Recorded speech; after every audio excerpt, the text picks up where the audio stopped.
चलो बच्चों, हम लोग स्टार्ट करें एल्कोहल, फिनोल और ईथर। बहुत ही अच्छा चैप्टर है और बहुत ही इंटरेस्टिंग चैप्टर है। तो हम लोग जो चैप्टर है, इस वीडियो में हम लोग केवल और केवल इंट्रोडक्शन के बारे में बात करेंगे और उसको अच्छी तरह डिटेलिंग में बात करेंगे। देखिए, हमारा जो यहाँ पे पहला टॉपिक ये है आपका एल्कोहल, दूसरा है फिनोल और तीसरा ईथर। तो एल्कोहल को जनरल वे में हम लोग ROH से रिप्रेजेंट करते हैं।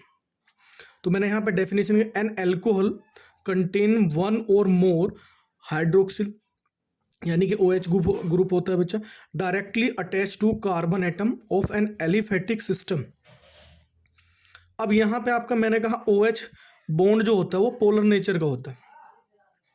पोलर नेचर को आपको समझना होगा, पोलर नेचर कैसा। जैसे आपको पता है O है और यहाँ पे भी हमारा H है। ध्यान दो, इसकी इलेक्ट्रोनेगेटिविटी ज़्यादा है तो इलेक्ट्रॉन को ये अपनी तरफ को अट्रैक्ट करेगा। इससे इसके ऊपर क्या चार्ज डेवलप होगा, पार्शियली नेगेटिव चार्ज और पार्शियली पॉजिटिव चार्ज। अब इसी वजह से इसका नाम जो बचा वो पोलर नेचर का होता है बेटा। अब ये पोलर नेचर का होता है तो हम लोग अभी एल्कोहल के बारे में और डिटेलिंग में पढ़ना स्टार्ट करेंगे। तो चलिए, अब इस एल्कोहल के बारे में हम जब और डिटेलिंग स्टार्ट कर रहे हैं बेटा, तो यहाँ ध्यान दीजिए। तो क्लासिफिकेशन, हम इसकी क्लासिफिकेशन कर रहे हैं। जब हमने इसकी क्लासिफिकेशन स्टार्ट कर दिया, तो अब क्लासिफिकेशन जब हम इसकी स्टार्ट कर रहे हैं तो किस बेस पे हम इसकी क्लासिफिकेशन स्टार्ट कर रहे हैं? Number of alcohol attach to the carbon atom. Number of alcohol attached to carbon atom. तो एल्कोहल जितने कार्बन एटम से अटैच होंगे बेटा, उनके बेसिस पे हम बात करेंगे। तो जनरल वे में हम उसकी बात भी देख लें। अब देखो, जैसे कि हम लोग बात करने वाले हैं, तो फर्स्ट ऑफ ऑल जब आप लोगों ने देखा, मैं पहले एग्जाम्पल ले रहा हूँ फिर उसका नाम रखूँगा। जैसे आप लोग स्टार्टिंग में यहाँ पे देख पा रहे हो कि इस ये CH3 है, उसके पास एक हाइड्रोक्सिल ग्रुप है यानी कि OH है। जब इस कार्बन से एक हाइड्रोक्सिल ग्रुप अटैच हो तो इसका नाम बच्चों रखा जाता है मोनोहाइड्रिक एल्कोहल। क्या नाम रखा जाएगा? Monohydric alcohol. क्लियर बात है बेटा? तो जब आप इसे अच्छी तरह देख लेना कि जैसे ही आपका एक कार्बन एटम से एक हाइड्रोक्सिल ग्रुप अटैच होगा, उसका नाम रखा जाएगा मोनोहाइड्रिक एल्कोहल। तो मोनोहाइड्रिक एल्कोहल हो गया, सिंपल सा एजेंडा था। जैसे आप इस कंडीशन को आगे बढ़ाओगे, अब देखते हैं कैसे। कि सेकंड इसका जो इम्प्लाइज लगा लीजिए, सेकंड ग्रुप का नाम क्या है? सेकंड ग्रुप का नाम बेटा अभी पहले एग्जाम्पल लेते फिर उसका नाम भी आपको अनाउंस करते हैं यहाँ पे। जैसे है CH2OH, क्लियर। और यहाँ पे भी आ रहा है आपका CH2OH। अब यहाँ पे आपके हाइड्रोक्सी ग्रुप कितने दिखाई दे रहे हैं आप लोगों को? चलो, हाइड्रोक्सी ग्रुप जो यहाँ पे आपको दिखाई दे रहे होंगे बच्चों, ध्यान देना, यहाँ पे 2 हाइड्रोक्सी ग्रुप नजर आ रहे होंगे। और जब 2 हाइड्रोक्सी ग्रुप नजर आ रहे हैं आप लोगों को, तो यहाँ पे इसका नाम क्या रखा गया? Dihydric alcohol. इसका नाम क्या रखा गया? Dihydric alcohol. तो इसका नाम क्या रखा गया बच्चों? Dihydric alcohol. तो इसका नाम होगा, जब डाईहाइड्रिक एल्कोहल जब आपने रख दिया इसका नाम, तो सिंपली आपको समझ में आया। जिसके पास एक OH था तो उसका नाम मोनोहाइड्रिक एल्कोहल रख लिया। अब जब 2 था तो उसका नाम डाईहाइड्रिक एल्कोहल रख लिया। जब डाईहाइड्रिक एल्कोहल है तो इसका एक कॉमन नेम है बच्चों, वैसे तो मैं आगे भी पढ़ाऊंगा, तो इसको आप कॉमन नेम से भी बुलाएगा, तो इसको ग्लाइकोल बोल देते हैं बच्चों, ग्लाइकोल। तो ये जो मैं CN जो यहाँ लिखा हूँ, इसका मतलब कॉमन नेम है। ध्यान रखना, CN का मीन्स होता है कॉमन नेम बेटा। तो यहाँ पे आप लोग जब ध्यान रखोगे तो इस तरीके से अपन लोगों का काम आसानी से बनता रहेगा बच्चों, ठीक है। अब जैसे यहाँ होगा, ये आपके पास में जो CN मैं यहाँ पे लिख रहा हूँ, उसका मीनिंग है कॉमन नेम। जैसे कॉमन नेम आपका होगा, इसको बोल सकते हैं हम ग्लाइकोल। अब जैसे ग्लाइकोल आपको मैंने बोल दिया। अब जिसके पास 3 हो बेटा, अब 3 के बारे में ही बात कर लेते हैं। 3 का मतलब है जिनके 3 हाइड्रोक्सी ग्रुप होंगे। जैसे यहाँ पे आपको मिल रहा होगा CH2OH, और यहाँ पे भी बेटा आपके पास आ रहा होगा CHOH, और ये नेक्स्ट कंडीशन में आएगा CH2OH। तो आपको जब दिखाई दे रहा होगा 3 हाइड्रोक्सी ग्रुप नजर आ रहे हैं बेटा, जब जब 3 हाइड्रोक्सी ग्रुप नजर आ रहे हैं तो इसका नाम होगा ट्राईहाइड्रिक एल्कोहल। क्या नाम होगा बेटा? ट्राईहाइड्रिक एल्कोहल इसका नाम हो गया बेटा। तो ट्राईहाइड्रिक एल्कोहल हो गया आपके पास जेनवनी। यहाँ तक आपकी बात समझ में आई होगी। ट्राईहाइड्रिक एल्कोहल पूरा क्लियर है, पर इसका कॉमन नेम भी तो कुछ होता होगा बेटा। तो कॉमन नेम भी आप लोग चेक कर लेते हैं, कॉमन नेम क्या है। तो इसका कॉमन नेम है आपका ग्लिसरॉल। इसका जो कॉमन नेम है बेटा वो आएगा आपका ग्लिसरॉल। क्या नाम है इसका बेटा? ग्लिसरॉल। इसका कॉमन नेम आया भाई ग्लिसरॉल। तो सिंपली आप लोगों ने ये चीज अच्छी तरह समझ ली होगी। तो आपका यहाँ पे हुआ, तो हमारा एल्कोहल का जो क्लासिफिकेशन है, number of alcohol attach to the carbon atom. तो इसका नाम रखा आपने मोनोहाइड्रिक एल्कोहल, जिससे हमारा एक OH ग्रुप मिलेगा, वो आपका मोनोहाइड्रिक एल्कोहल होता है। जिससे आपके 2 अटैच मिलेंगे बेटा, उसको बोलेंगे हम डाईहाइड्रिक एल्कोहल। जिससे आपके 3 अटैच मिलेंगे, उसको बोलेंगे हम ट्राईहाइड्रिक एल्कोहल। चलिए हम आगे चलते हैं।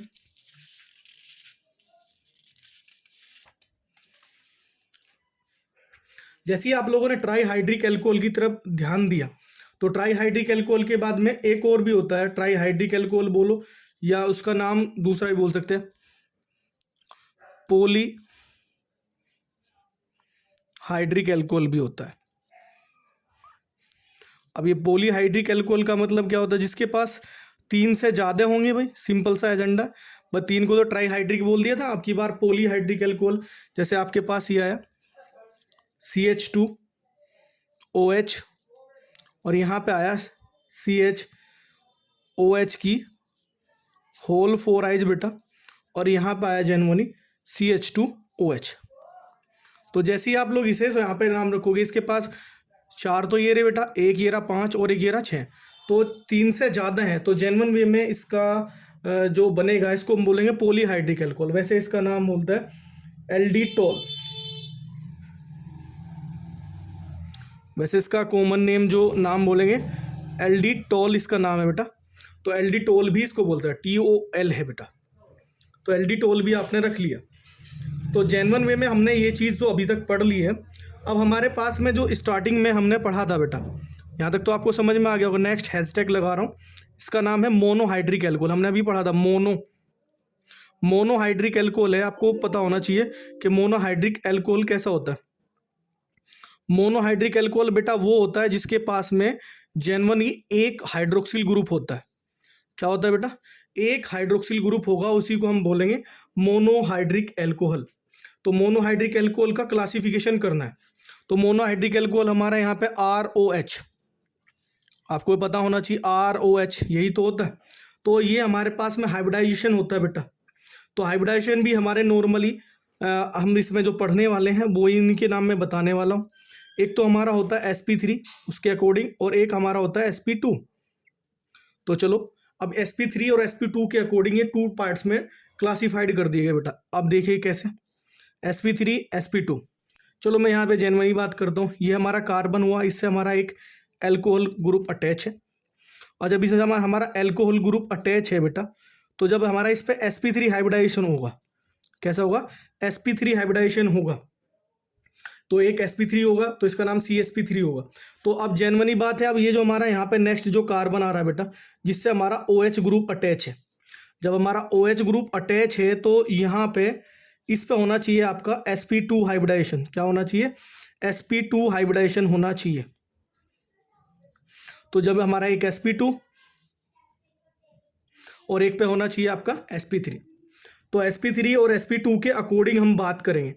तो मोनोहाइड्रिक एल्कोहल जो है हमारा हाइब्रिडाइजेशन के अकॉर्डिंग 2 पार्ट्स में क्लासिफाइड होता है। एक तो sp3 के अकॉर्डिंग और दूसरा होगा sp2 के अकॉर्डिंग। तो नॉर्मली हम ये हाइब्रिडाइजेशन का थोड़ा सा मैं आपको बता देता हूँ कि हाइब्रिडाइजेशन कैसे चेक करेंगे।